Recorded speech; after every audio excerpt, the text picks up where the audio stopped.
É o seguinte, deixa eu cumprimentar aqui o doutor Aloysio Neiva, ele que é farmacêutico, bioquímico, diretor do Laboratório Carlos Chagas e também produtor rural. Antes de tudo, doutor, bom dia, muito obrigado, uma honra enorme receber o senhor aqui nos nossos estúdios. Bom dia, Elvis, bom dia, ouvintes da 100.9, bom dia a todos aqueles que estão nos acompanhando através das redes sociais. É um prazer muito grande estar aqui com vocês. Doutor, o senhor que está sempre antenado a estes assuntos relacionados à política, o senhor que também é produtor rural, que também não deixa de estar sendo afetado com esta paralisação. Neste primeiro momento, qual que é a análise do senhor a respeito de tudo isso que está acontecendo com o povo brasileiro, com a nação brasileira? Olha, Elvis, se nós formos falar da situação do Brasil, ela é muito profunda, tá certo? O sistema hoje que vive o Brasil, ele é difícil, né? E esta manifestação dos caminhoneiros, eu achei que, assim, foi muito positiva. O Brasil precisa acordar e entidades, departamentos, pessoas, grupos não conseguiam um efeito, né, uma mudança na política brasileira se não fosse os caminhoneiros. Por que os caminhoneiros? Porque o Brasil, felizmente ou infelizmente, né, o Brasil não investiu no sistema ferroviário e ficou só com o sistema rodoviário. E isso, hoje, 90% do que é produzido no Brasil é transportado através das rodovias. Então, uma paralisação como foi feita, realmente ela tem o seu efeito positivo, muito positivo, tá? De parabéns os caminhoneiros. Agora, existem aqueles fatores negativos que precisam ser administrados. Verdade, verdade. Certo? Seria um mal necessário, doutor? Podemos qualificar assim?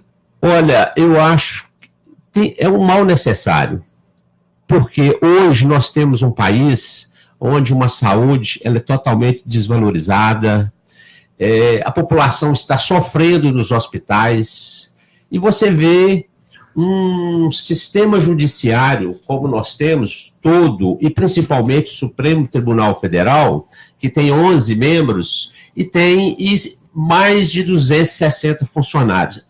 Veja o que isso representa no gasto do orçamento brasileiro. Nós temos um Congresso Nacional com mais de 500 deputados, vê o que se gasta com os deputados federais, estaduais, câmaras. Você tem um Senado que também se gasta milhões.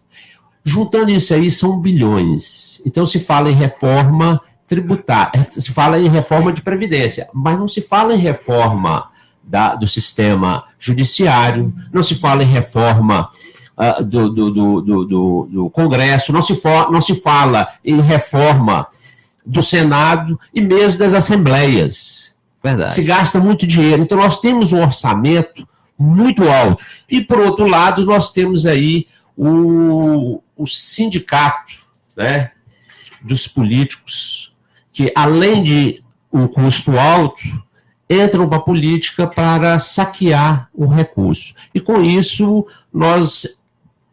quando se fala em mexer num benefício da população, você não conta apoio dos políticos. Por quê? Porque se mexer no imposto, com certeza vai mexer naquela mordomia desses elementos. E isso precisa ser revisto para que nós possamos fazer um Brasil melhor, um Brasil para todos. Então tem que acabar realmente, tem que investir no combate à corrupção deste país. Doutor Luiz, eu noto que se não fosse esse movimento iniciado pelos caminhoneiros e que está sendo sustentado ainda com muito vigor até, a situação talvez estaria pior.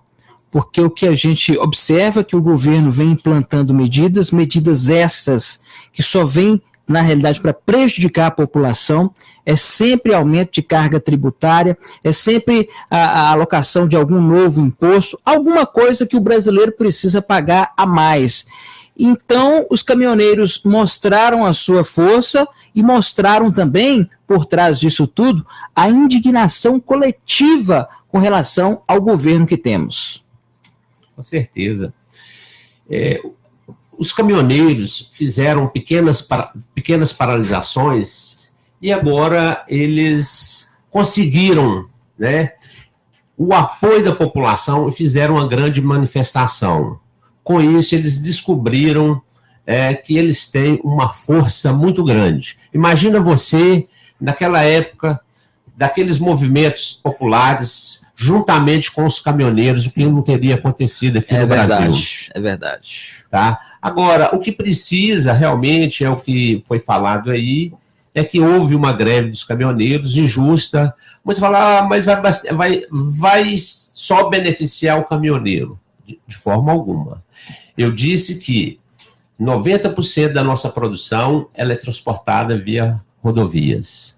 Então, com essa paralisação, se você tiver uma redução do valor do óleo, né, principalmente, e também da gasolina precisa, né, e do álcool, o que nós vamos ter aí? Nós vamos ver a diferença no nosso bolso no supermercado. Quando nós fazemos a nossa cesta básica, quando nós compramos nossos produtos. Porque se aumenta o combustível, tudo que se aumenta neste país hoje é repassado à população. Então, com isso, você fala, o Brasil não tem inflação. Não tem, mas o seu salário ele é desvalorizado exatamente nisso aí. Porque se tivermos um preço justo na nossa cesta básica, na nossa alimentação, nos nossos alimentos básicos, com certeza vai diminuir um pouco o sofrimento da população em relação a esse salário que se paga. Doutor, o senhor acha que as pessoas ainda não estão tendo noção do peso dessa paralisação? Porque todo mundo está ali eufórico, entusiasmado, correndo, às vezes alguns até feito loucos pela gasolina, preocupados com gasolina, e gasolina isso e gasolina aquilo. Mas o grosso mesmo de abastecimento da família, ele talvez ainda não começou a faltar.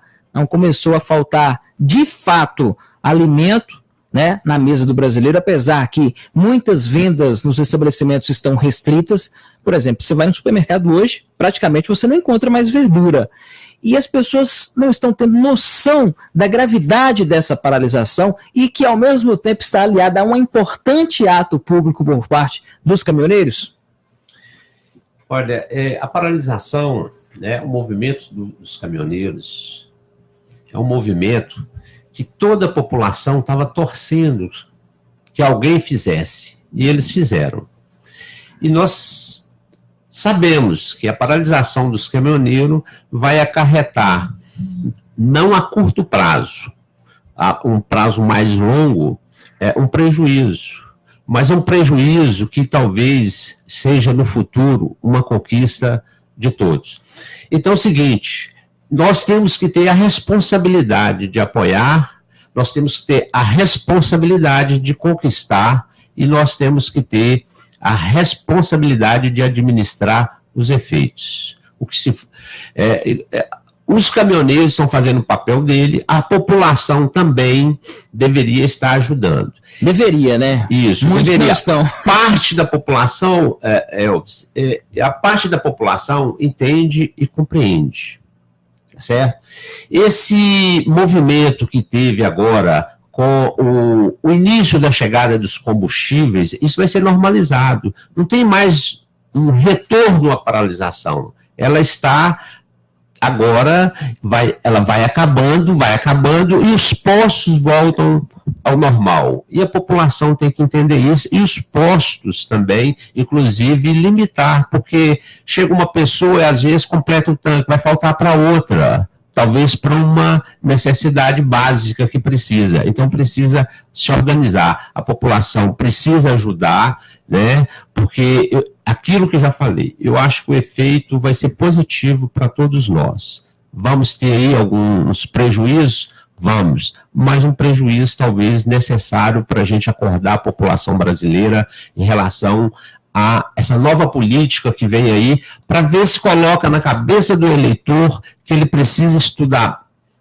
bem o processo político, porque ele precisa ser político para votar, porque são os políticos que estão lá, e esses impostos que nós pagamos, eles foram criados pelos próprios políticos. Então, se não houver uma organização administrativa brasileira para tirar os impostos, o país crescer mais, com certeza a população vai sofrer em relação a isso, porque toda conta que se paga no serviço público brasileiro, naqueles setores que já foi citado, é a população, é o meu dinheiro, é o seu dinheiro, é o dinheiro de todo mundo que com trabalho, com sacrifício, paga o imposto e vai ser distribuído pelo sindicato do crime político do Brasil. A pergunta, na verdade, é se daria para diminuir o imposto se pagasse menos serviços financeiros. Olha, a nossa carga tributária brasileira, ela é muito alta. Então, e os nossos custos com os nossos políticos também muito alto. E a corrupção, ela é muito alta. Então é o seguinte, se o Brasil hoje resolver, se o brasileiro resolver fazer uma mudança naqueles que dirigem o país e colocar pessoas centradas e mais responsáveis, com certeza o que se vai se economizar lá vai sobrar para todos nós. Agora, tudo que se gasta no Brasil, através do setor público, que seja de dívida, que seja com consumo, isso nós, consumidores, nós brasileiros, pagamos a conta. Então, a cada dia, a nossa conta aumenta, porque os gastos a cada dia do setor público aumentam muito mais. Doutor Carlos Lisner, desde que quando começou esse movimento dos caminhoneiros, essa indignação coletiva também por parte da população, que de certa forma abraçou a causa desenvolvida aí pelos motoristas, muito se fala, mas muito mesmo, e a gente tem observado essas manifestações sobre intervenção militar. O senhor até comentou, é um assunto que gera sempre uma certa polêmica, porque muitas pessoas ficam presas à questão da intervenção militar que nós tivemos, né, durante aquele período em que os militares governaram o Brasil. Na opinião do senhor, está faltando um pouco mais de entendimento a respeito do termo intervenção militar? Ô Elvis, o grande problema do brasileiro é falta de conhecimento. É a falta de conhecimento que leva o brasileiro a apoiar, no primeiro momento, a greve. É a falta de conhecimento que faz o brasileiro atrapalhar o resultado final da greve. É a falta de conhecimento que faz o brasileiro se apoiar em ideias de pessoas e candidatos. É a falta de conhecimento que faz com que o brasileiro não se posicione. Nós não temos uma ideia, eu me refiro nós em termos de população em geral, nós não temos uma ideia firme em relação às coisas. Nós não nos informamos, né? E até muitos que estão formados, formam, mas não se informam, né? E a questão fundamental é o seguinte, o clamor geral hoje é por uma intervenção militar. Ontem eu vi vários comandantes se colocando contrários a isso, comandantes militares se colocando contrários a isso. Na verdade, as pessoas fazem confusão entre intervenção militar, ditadura militar e golpe militar. Na verdade, o que as pessoas querem é um golpe militar. É verdade. Eles estão querendo um salvador da pátria que levante a espada, corte a cabeça do Temer, né? Corte a cabeça do Temer, tire o Temer do governo e sente no trono. Esse seria o golpe militar. E com o resto da espada, ele passa assim em todo o Congresso Nacional para tirar essa corja que está aí, porque a gente já não aguenta mais esse bando que está no controle do país. O que, na verdade, a intervenção militar ela não tem nenhum poder para isso. A intervenção militar ela está prevista na Constituição e é exatamente o que está ocorrendo no Rio de Janeiro. Está acontecendo, né? Hoje nós temos uma intervenção militar na segurança pública do Rio de Janeiro. Mas o comandante continua sendo o presidente da República. Então, não haveria nenhuma alteração caso houvesse uma intervenção militar hoje, exatamente porque o comandante continuaria sendo o presidente com baixa popularidade, sem apoio popular. Então, na verdade, o que as pessoas precisam hoje no Brasil, para aplacar essa revolta, é de um salvador da pátria. Esse salvador da pátria, infelizmente, não existe, né? A solução que nós precisamos terá que ser uma solução construída por nós mesmos. É o doutor Luiz trabalhando lá na sua atividade, com a seriedade de sempre, é você como jornalista, trabalhando com a seriedade de sempre, de demonstrar a realidade dos fatos, né? Somos nós, empresários, produtores rurais, né? Cada um na sua atividade com muita responsabilidade, porque nós não percebemos que o brasileiro tem preparo para mudar esse país. Quer um exemplo? Anteontem todos gritavam em apoio aos caminhoneiros e contra os altos custos do petróleo. De ontem para cá, todo mundo entrou na fila para comprar combustível mais caro. Verdade. Né? Então, nós não importamos com o que pagamos.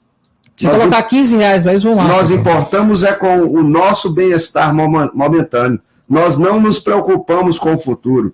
Nós estamos preocupados em viver o presente. E um país não se constrói de um dia para o outro. Se constrói com muita luta, com muito sacrifício. Não é possível que se faça um país da noite para o dia. É por isso que o que eu bato sempre é que esse Brasil só terá conserto no dia que nós tivermos um processo de educação transformadora, onde a consciência do nosso povo for mudada paulatinamente. É um processo pedagógico, ele não irá acontecer da noite para o dia, mas terá que se mudar paulatinamente, com o exemplo lá de cima, inclusive.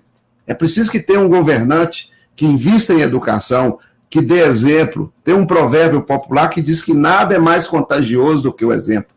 Né? Num governo que todos roubam, todo mundo vai querer levar vantagem.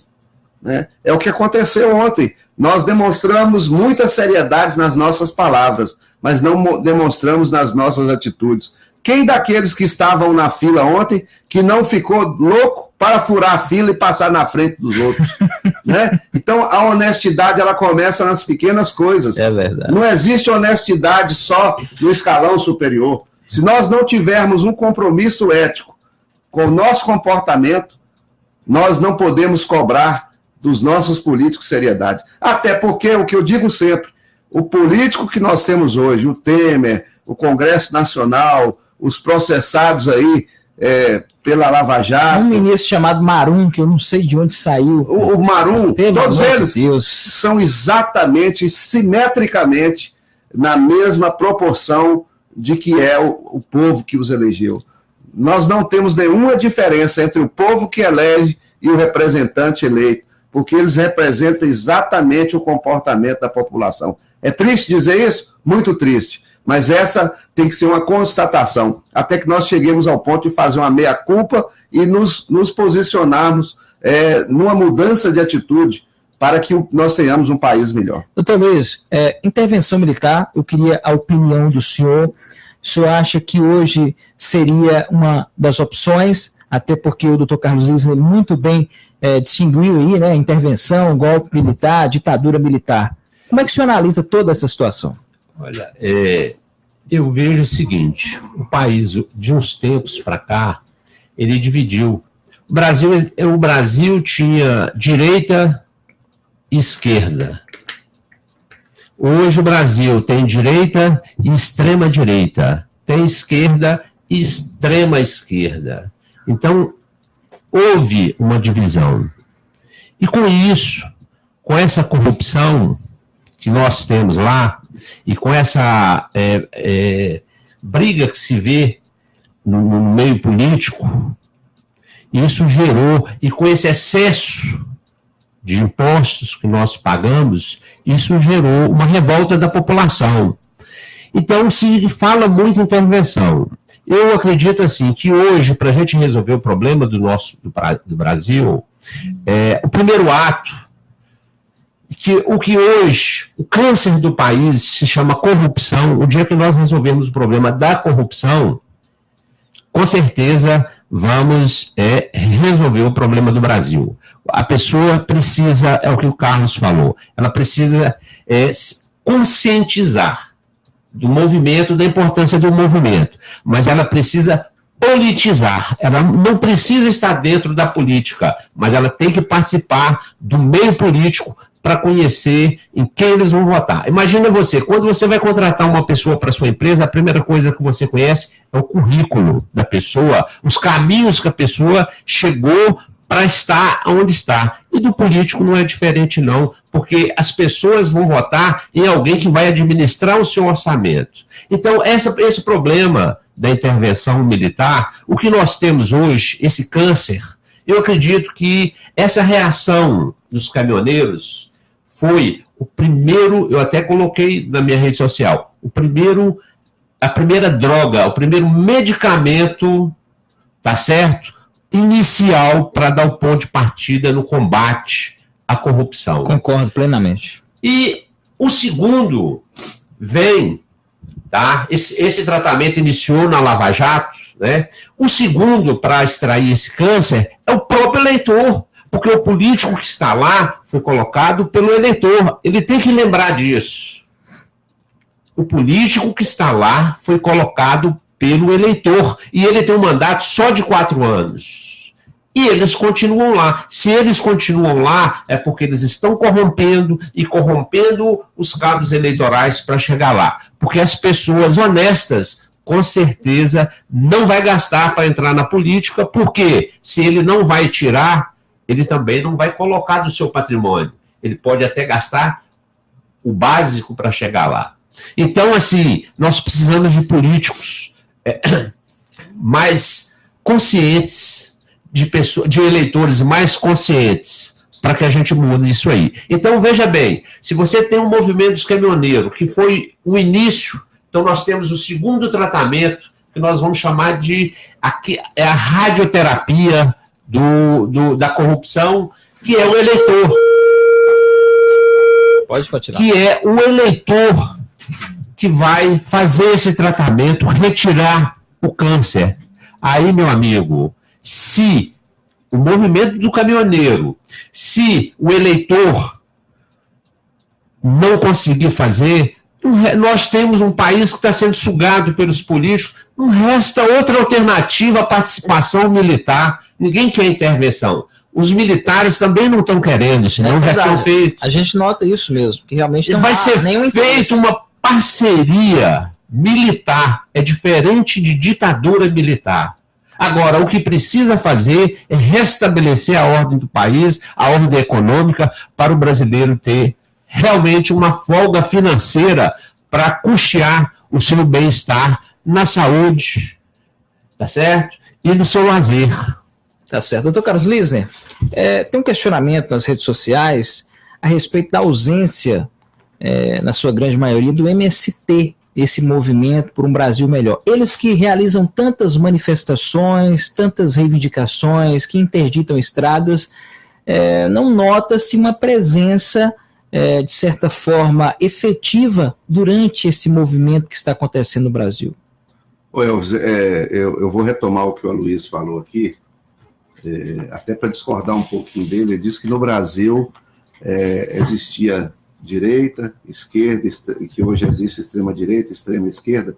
Na verdade, no Brasil só existe oportunista. Não tem comunista, não tem socialista, não tem absolutamente nada disso. Nós temos oportunistas. Você acha que ontem, por exemplo, houve uma reunião do PT, porque o Temer está clamando por apoio. E o PT se posicionou em não apoiar algumas medidas que irão para o Congresso. Você acha que o PT pensou primeiro na sua idiosincrasia com o Temer ou no país para resolver a situação? Obviamente que ele quer derrubar o Temer, detonar o Temer, e o país fica em última análise. Claro.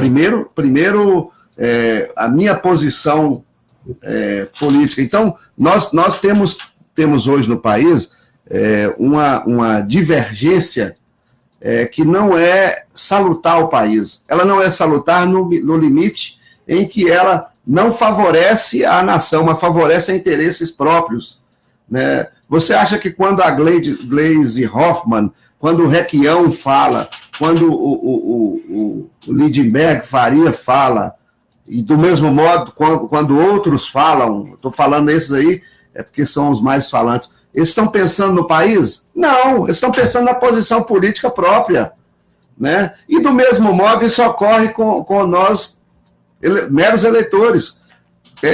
Você já parou para preocupar em quem você vai votar na próxima eleição? Qual o compromisso que o candidato que você vai votar tem com o país, com o seu Estado? Né? Nós estamos vivendo uma crise nacional, que até aplacou o problema estadual. Minas Gerais hoje talvez seja o estado mais complicado da federação, em função do desgoverno que se instalou aqui. Alguém já se preocupou com isso? Então nós não preocupamos, nós queremos preocupar primeiro com a nossa posição. A posição do país fica a critério de outros. Então nós não temos uma ideologia definida, né? Se você pegar o eleitor americano, se ele é democrata, ele não vota no republicano de forma alguma.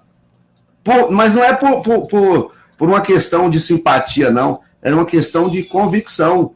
É uma questão cultural, né? Nós temos aqui no Brasil um grave problema de não nos preocupar com quem nós elegemos. Se nos agrada em primeiro momento, isso resolve todos os nossos problemas. Eu vou citar aqui agora, por exemplo, até para desagradar muitos amigos meus. O grande fenômeno do momento é o Bolsonaro, que, aliás, eu fico satisfeito quando ele fala algumas coisas, porque ele agrada o meu ego naquilo que eu não concordo politicamente. Agora, alguém já parou para verificar qual o conteúdo do Bolsonaro? Qual a ideia do Bolsonaro sobre a economia do país? Qual o posicionamento do Bolsonaro, que o Bolsonaro teria frente a uma crise dessa? Iria resolver na porrada, no porrete, com a pistola? Então, nós temos que diferenciar a revolta da ação prática. A ação prática, ela é equilibrada, ela não se prende à revolta. Eu até concordo que o Bolsonaro fala tudo que nós queríamos dizer nesse momento. É porque ele representa a nossa revolta contida, ele representa aquilo que está preso na nossa garganta. Mas qual o conteúdo que ele tem para governar esse país? Doutor, e é preciso, estou dizendo isso não numa crítica à candidatura, mas um chamamento à reflexão, porque não tem o candidato. É bom que se diga que nesse momento eu não tenho candidato, mas e não sei ainda em quem votar. Mas eu acho que há que haver uma análise de cada candidato, de cada postura. Não é possível nós voltarmos com o fígado, com a nossa revolta, com a nossa bilis. Nós não conseguimos administrar as questões pendentes com essa revolta. Precisa-se ter conhecimento, e um conhecimento bem apurado de cada uma das candidaturas, das pessoas, e um compromisso com a mudança, que começa comigo. Tá certo.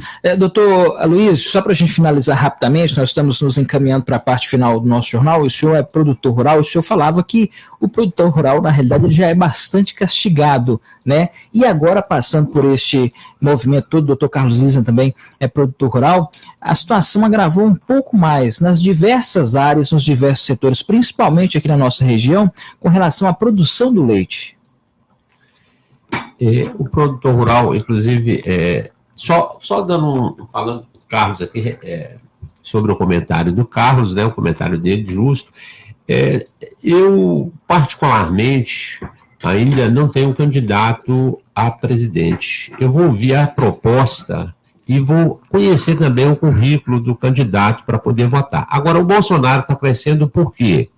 Exatamente, o país instalou uma violência muito grande. E essa é uma bandeira do Bolsonaro.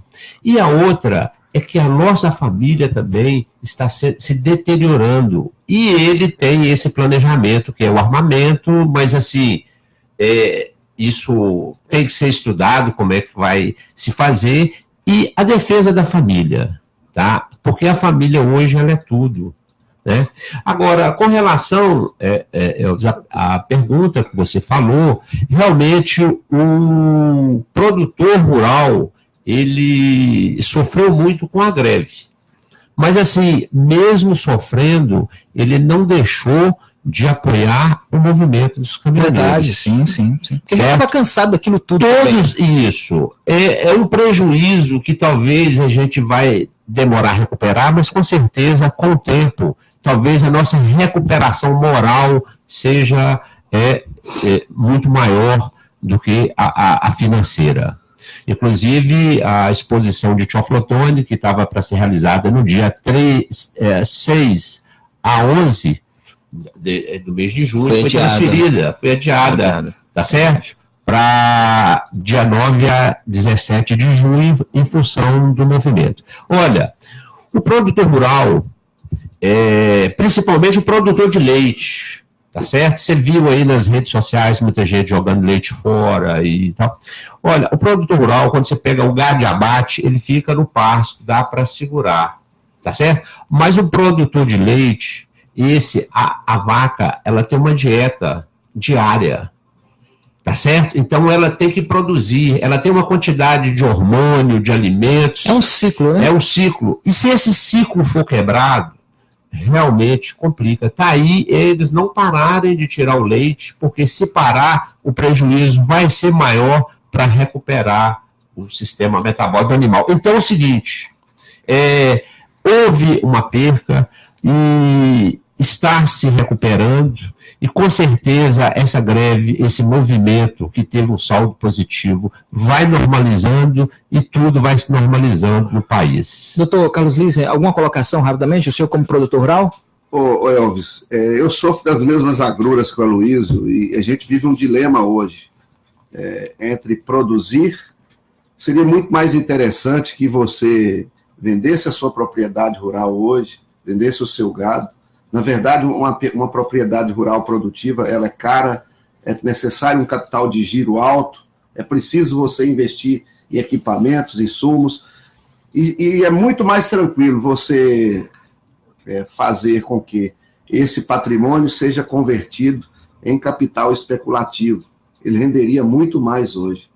Mas o produtor rural talvez seja, da nossa população, quem mais tem consciência. Você consegue viver um ano sem procurar um médico, sem procurar um advogado, sem procurar um engenheiro, talvez a vida inteira, mas todos os dias você depende do produtor rural. Verdade. Você já acorda dependendo do produtor rural. O café ou jantar. E o leite. Então, o café ou jantar, justamente. O produtor rural carrega esse país.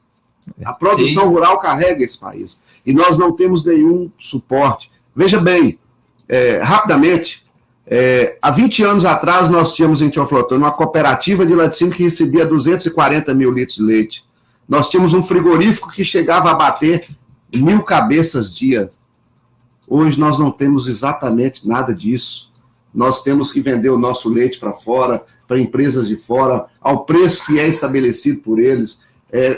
Para negociar é um sacrifício. Nós temos que formar um grupo mínimo para que possamos ter um preço minimamente justo, aliás, aquém do que é justo ainda, porque o custo de produção é alto. Então nós não temos nenhum, estou falando do exemplo local, nós não temos nenhum suporte. Qual o suporte que o município dá hoje para o produtor rural? Nenhum. Não tem estrada. Nós não temos sequer estrada. Para escoamento da produção. Na região de minha propriedade rural, as estradas rurais estão sendo mantidas pelos produtores. Graças a Deus tem um produtor rural que tem uma patrol, e ele faz parte dessa estrada. Vou até agradecer publicamente aqui o Beto Leal, que faz isso. O outro produtor rural está tentando tirar o eucalipto da sua propriedade, então está tapando buracos, mantendo uma retro para tapar buracos na estrada. Nós não temos o suporte mínimo para escoar a produção hoje. Então o produtor rural ele já é sacrificado. Então o que nós precisamos hoje é de valorizar as pessoas, valorizar quem produz nesse país, porque doeu muito eu ter que jogar leite fora, eu perder minha produção, porque ela custa caro. E outra coisa, quisera eu até ter doado o que joguei fora, mas não existia transporte. E nem diesel, né? Para que eu fizesse isso. Então, o produtor. Mas esse é apenas um retrato real da nossa impotência enquanto produtores. Nós não temos nenhuma possibilidade de mudar o quadro, nós dependemos de ações governamentais. Pois não, doutor. E lembrando que hoje o produtor, a produção agrícola do país, ela é responsável por 35% do PIB nacional e emprega 30% da mão de obra. E foi o setor que segurou o país da crise que se passou e que está se passando, mas ele garantiu esse apoio ao Brasil para não ter uma crise mais acentuada. Doutor Carlos Lise, muito obrigado pela presença do senhor mais uma vez. Bom dia, muito obrigado. Eu vou finalizar as minhas palavras chamando todos a uma reflexão e citar uma frase bem antiga, dita lá pelos os anos 80, até pelo então candidato à presidência da República, Mário Covas. Essa frase ela é pedagógica e diz assim: país a gente tem, só falta governo. É verdade. Doutor Luiz, muita honra ter o senhor aqui, muito obrigado pela presença. Ok, foi um prazer, tá? Foi muito bom estar aqui com vocês e é só chamar que estaremos aqui para debater a nossa situação. É muito importante a participação de todos nesse trabalho para mudar este país.